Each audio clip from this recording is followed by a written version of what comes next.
के आने पर एक जोरदार पाकिस्तान जिंदाबाद का नारा भी लगाइए, क्योंकि ये वतन है तो हम हैं पाकिस्तान। पाकिस्तान पाकिस्तान पाकिस्तान।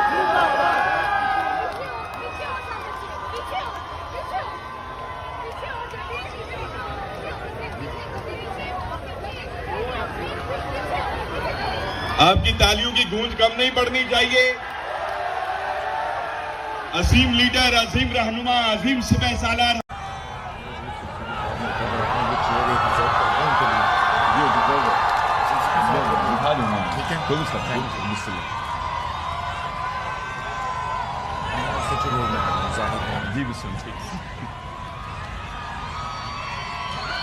आपकी तालियों की गूंज कम नहीं पड़नी चाहिए। अजीम लीडर, अजीम रहनुमा, अजीम सिपह सालार हमारे दरमियान मौजूद है। अभी कुछ हो रहा है। इमरान खान, इमरान खान, पाकिस्तान, पाकिस्तान।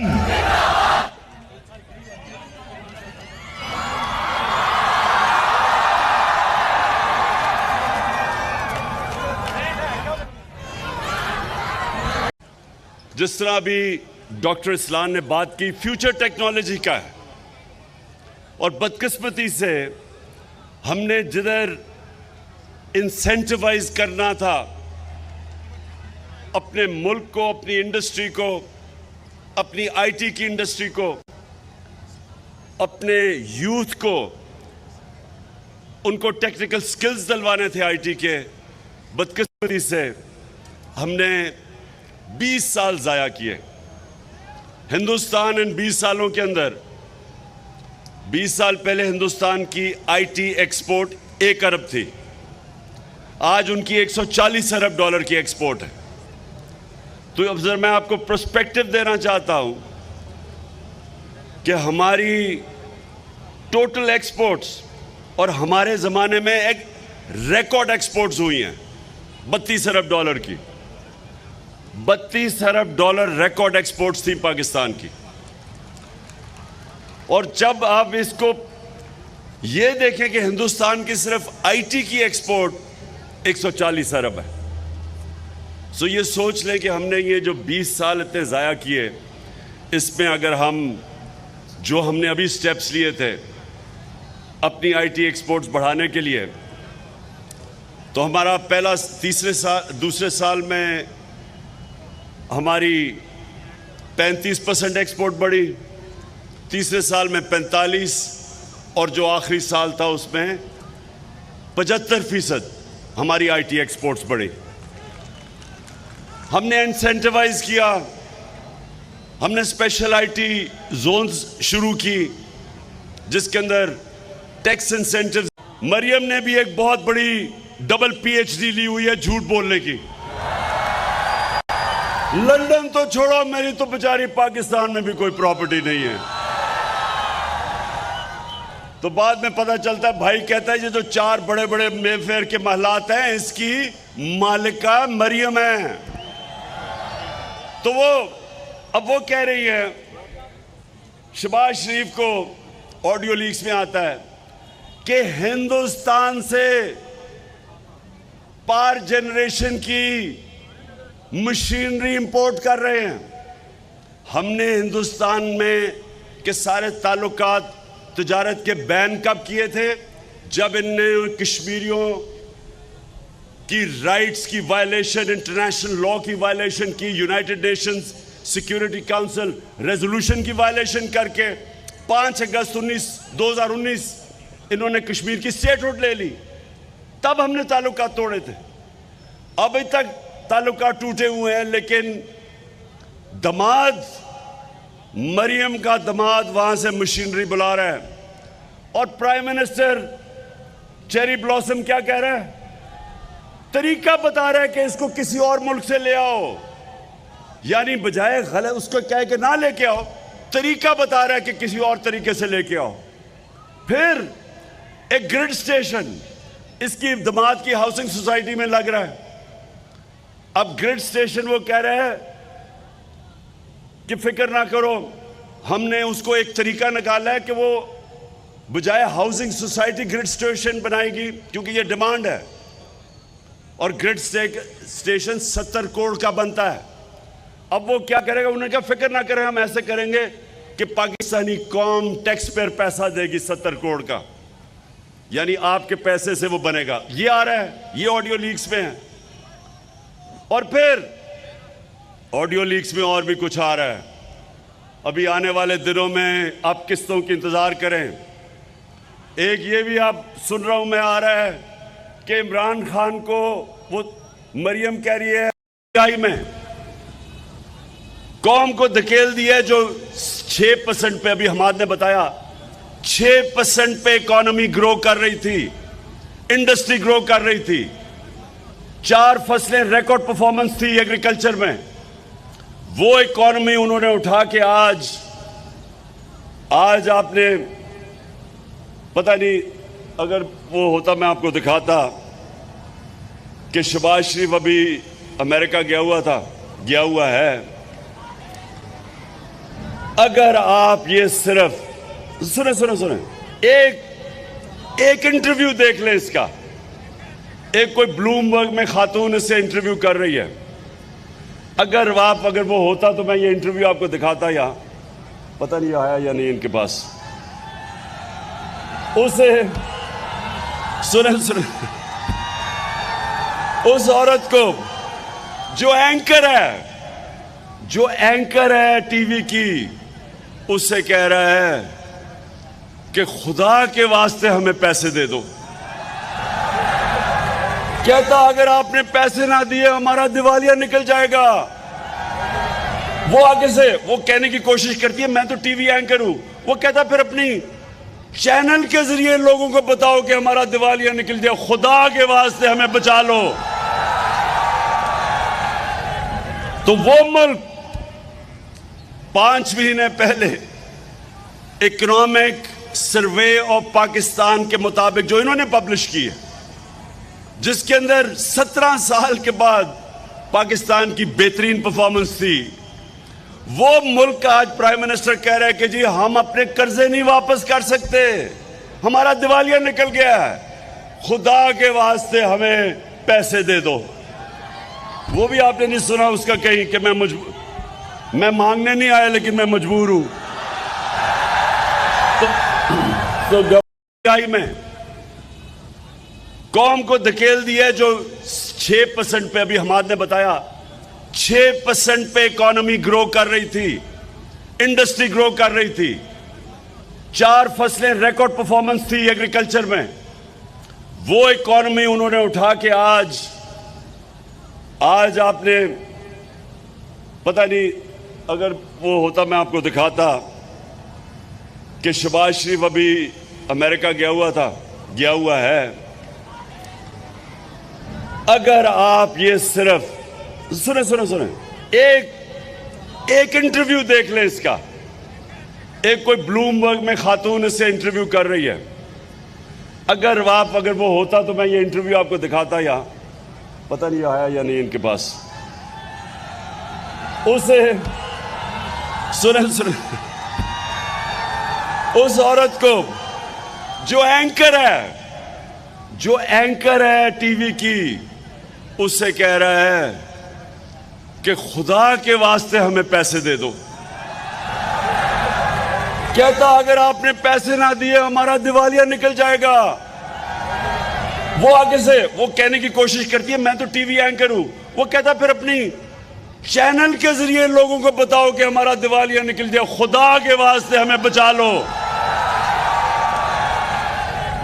तो वो मुल्क 5 महीने पहले इकोनॉमिक सर्वे ऑफ पाकिस्तान के मुताबिक जो इन्होंने पब्लिश की है, जिसके अंदर 17 साल के बाद पाकिस्तान की बेहतरीन परफॉर्मेंस थी, वो मुल्क का आज प्राइम मिनिस्टर कह रहा है कि जी हम अपने कर्जे नहीं वापस कर सकते, हमारा दिवालिया निकल गया है, खुदा के वास्ते हमें पैसे दे दो। वो भी आपने नहीं सुना उसका कहीं कि मैं मांगने नहीं आया लेकिन मैं मजबूर हूं। तो में एक चीज सामने आ गई कि ये जो चीफ इलेक्शन कमिश्नर है, ये शरीफ खानदान का घर का नौकर है। उनसे पूछ रहा है, नवाज शरीफ बता रहा है इसको कि किन को डिस्क्वालीफाई करना है, इलेक्शन कब करवाने हैं। और ये वो इलेक्शन कमिश्नर है। मैं 3 साल कोशिश करता रहा कि पाकिस्तान में ईवीएम मशीन्स इलेक्शन में इस्तेमाल की जाए। ईवीएम मशीन का क्या मतलब है कि 90% धांधली करने के तरीके ईवीएम मशीन की वजह से खत्म हो जाते हैं।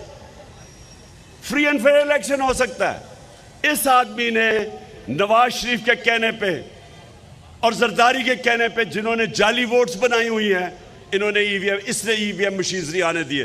तो आज तो अगर इसमें थोड़ी सी भी, ये जो ऑडियो लीक्स हुई हैं, थोड़ी सी भी इसमें शर्म और हया हो तो आज रिजाइन कर दे।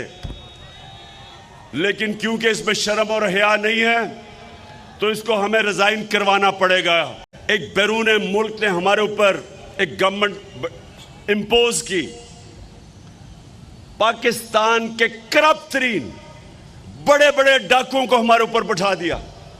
60% कैबिनेट जमानत पे है, 60% कैबिनेट चोरी के ऊपर जमानत पे है। चोरों को ऊपर बैठा दिया, जिन्होंने आके आते साथ ही अपने करप्शन केसेस खत्म करने शुरू किए। 1100 अरब रुपए के जो आपका पैसा था वो इन्होंने माफ करवाने शुरू कर दिए। कौम को धकेल दिया है पाकिस्तान की तारीख की बदतरीन महंगाई में। कौम को धकेल दिया है जो 6% पे, अभी हमाद ने बताया, 6% पे इकोनॉमी ग्रो कर रही थी, इंडस्ट्री ग्रो कर रही थी। 4 फसलें रिकॉर्ड परफॉर्मेंस थी एग्रीकल्चर में। वो इकोनॉमी उन्होंने उठा के आज आपने, पता नहीं, अगर वो होता मैं आपको दिखाता कि शहबाज शरीफ अभी अमेरिका गया हुआ है। अगर आप ये सिर्फ सुने 20-25 करोड़ रुपया से उनके जमीर खरीदे जाते हैं।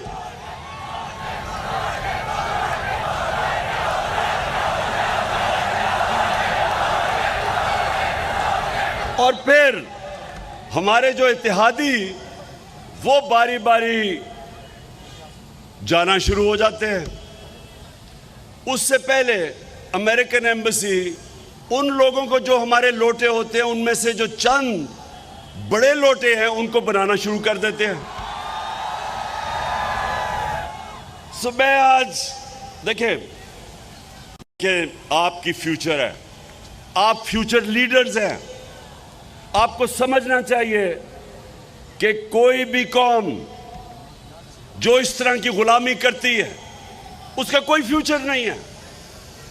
आपका जो यह सबसे जो स्टूडेंट इस गवर्नमेंट कॉलेज से निकला, जो मेरे नजरियाती रोल मॉडल, जो शायद ही मुसलमान दुनिया में 500 साल में इस तरह का एक ज़हन आया था, इंटेलेक्चुअल आया था, डॉक्टर इलामा इकबाल। उनकी अगर आप फलसफा और शायरी पढ़ें, उसकी बुनियाद क्या है? वो एक गुलाम हिंदुस्तान के मुसलमानों को जगाने की कोशिश कर रहे थे। और वो ये कह रहे थे कि गुलाम की कोई परवाज नहीं होती। इकबाल का शाहीन तो वो बनता है जो अपनी जमीन की जंजीरें तोड़ देता है। जब तक आप गुलामी की जंजीरें नहीं तोड़ेंगे, इकबाल का शाहीन नहीं बन सकते, आप बड़े काम नहीं कर सकते। आपकी परवाज दूसरे इंसानों से ऊपर नहीं जा सकती। और मुझे जो मौलाना रूमी की बात मैं हमेशा अपने नौजवानों को बताता हूं। मौलाना रूमी कहते हैं कि जब अल्लाह ने तुम्हें पर दिए हैं तो चूंटियों की तरह जमीन पे क्यों रेंग रहे हो? एक पहले विकी लीग से शुरू हुई थी बात, फिर डॉन लीग्स आई, अब एक नई ऑडियो लीक्स आ गई है। मैं जरा मोटी मोटी चीजें, पहले तो ऑडियो लीक्स में एक चीज सामने आ गई कि ये जो चीफ इलेक्शन कमिश्नर है, ये शरीफ खानदान का घर का नौकर है। उनसे पूछ रहा है, नवाज शरीफ बता रहा है इसको कि किन को डिस्क्वालीफाई करना है, इलेक्शन कब करवाने हैं। और ये वो इलेक्शन कमिश्नर है। मैं 3 साल कोशिश करता रहा कि पाकिस्तान में ईवीएम मशीन्स इलेक्शन में इस्तेमाल की जाए। ईवीएम मशीन का क्या मतलब है कि 90% धांधली करने के तरीके ईवीएम मशीन की वजह से खत्म हो जाते हैं। फ्री एंड फेयर इलेक्शन हो सकता है। इस आदमी ने नवाज शरीफ के कहने पे और जरदारी के कहने पे, जिन्होंने जाली वोट्स बनाई हुई हैं, इन्होंने इसने ईवीएम मशीन नहीं आने दिए। तो आज तो अगर इस पे थोड़ी सी भी, ये जो ऑडियो लीक्स हुई हैं, थोड़ी सी भी इसमें शर्म और हया हो तो आज रिजाइन कर दे। लेकिन क्योंकि इसमें शर्म और हया नहीं है तो इसको हमें रिजाइन करवाना पड़ेगा। दूसरी चीज, 2 तबके जुल्म और नाइंसाफी का मुकाबला नहीं करेंगे। नंबर वन जो बुज़दिल हैं, जो डरते हैं कि हम ये ताकतवर जालिम के सामने खड़े होंगे तो वो हमारे पर जुल्म करेगा। कूफा के लोग, उनको पता था कि हजरत इमाम हुसैन सच पे खड़े हैं, उनको पता था वो राय हक पे है। लेकिन कूफा के लोगों ने यजीद के जुल्म से डर के हजरत इमाम हुसैन की मदद नहीं की। और इस्लाम की तारीख का सबसे बड़ी ट्रेजेडी थी जो सानिया था, वो होने दिया और हमेशा पछताए। तो एक तो बुज़दिल, जुल्म का मुकाबला नहीं करते, और दूसरे खुद गर्ज। अगर मैं समझ रहा हूं मेरी जिंदगी बड़ी आसान है, मेरे पे सब कुछ है और मेरे माशरे पे जुल्म हो रहा है, लेकिन मैं कहूं कि मेरी जिंदगी में क्या फर्क पड़ेगा, मैं तो एंजॉय कर रहा हूं, मेरी जिंदगी आसान है। ये सबसे बड़ा प्रॉब्लम पाकिस्तान की एलीट का है कि हमारी एलीट, क्योंकि वो कंफर्टेबल है, आसान जिंदगी है, नौकर हैं। आप इंग्लैंड, यूरोप, वहां जाके काम करें, नौकर नहीं, नौकर को यह शायद ही कोई अफोर्ड कर सकता है। यह आसान जिंदगी है। तो वो सोचते हैं कि हम क्यों जालिम का मुकाबला करें, और इस तरह एक माशरा गुलाम बन जाता है। जुल्म के गुलाम बन जाते हैं, खौफ के गुलाम बन जाते हैं। 30 साल की कम से नौजवान अपनी कंपनीज बनाते हैं और बिलियनर्स बन जाते हैं। तो ये दुनिया इस तरफ जा रही है, और हमारी अब पूरी कोशिश थी, हमारी गवर्नमेंट की, और इंशाल्लाह जब भी आगे आएगी, कि हमारा पूरा ही एम्फोसिस स्टार्टअप्स को, कैसे हमने आईटी स्टार्टअप्स को इंसेंटिवाइज करना है, उनके लिए जीरो टैक्सेशन, हमारी आईटी कंपनीज के लिए जीरो टैक्सेशन, हमारा जो फ्रीलांसर्स हैं उनको 100% हमने कैपिटल गेन्स टैक्स माफ कर देना है, ताकि वो काम करें, इंसेंटिवाइज हो। जिस तरह अभी डॉक्टर इस्लान ने बात की, फ्यूचर टेक्नोलॉजी का है, और बदकिस्मती से हमने जिधर इंसेंटिवाइज करना था अपने मुल्क को, अपनी इंडस्ट्री को, अपनी आईटी की इंडस्ट्री को, अपने यूथ को, उनको टेक्निकल स्किल्स दिलवाने थे आईटी के, बदकिस्मती से हमने 20 साल जाया किए। हिंदुस्तान इन 20 सालों के अंदर, 20 साल पहले हिंदुस्तान की आईटी एक्सपोर्ट 1 अरब थी, आज उनकी 140 अरब डॉलर की एक्सपोर्ट है। तो अब जरा मैं आपको पर्सपेक्टिव देना चाहता हूं कि हमारी टोटल एक्सपोर्ट्स, और हमारे ज़माने में एक रिकॉर्ड एक्सपोर्ट्स हुई हैं 32 अरब डॉलर की। 32 अरब डॉलर रिकॉर्ड एक्सपोर्ट्स थी पाकिस्तान की। और जब आप इसको ये देखें कि हिंदुस्तान की सिर्फ आईटी की एक्सपोर्ट 140 अरब है।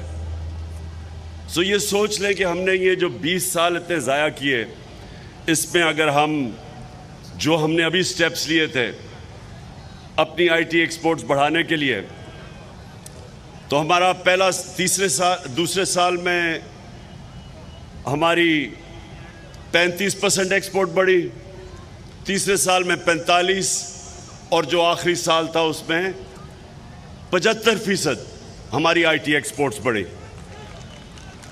हमने इंसेंटिवाइज किया, हमने स्पेशल आईटी जोन्स शुरू की जिसके अंदर टैक्स इंसेंटिव। तो जरा आप ये सुने कि एक मुल्क का प्राइम मिनिस्टर, उसको एक एम्बेसडर जो उसके नीचे काम कर रहा है, एम्बेसडर से आता है कि जी वो डोनाल्ड लू एम्बेसडर को कह रहा है कि अगर आप इमरान खान को नहीं हटाएंगे तो पाकिस्तान के कॉन्सिक्वेंसेस होंगे। अब एम्बेसडर ने तो नहीं हटाना था, वो तो मेरे नीचे है। किसको पैगाम दे रहा था?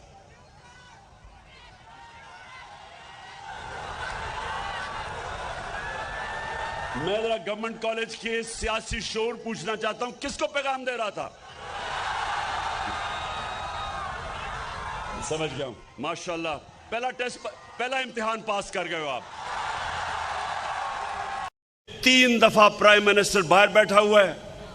बेटे कहते हम पाकिस्तान के शहरी नहीं हैं, क्योंकि वो बता नहीं सकते कि अरबों रुपए की प्रॉपर्टीज किधर से आई उनके पास, तो कहते हम बरतानिया शहरी हैं। अब जो आ रहा है पाकिस्तान का सबसे बड़ा कॉनमैन इसहाक डार,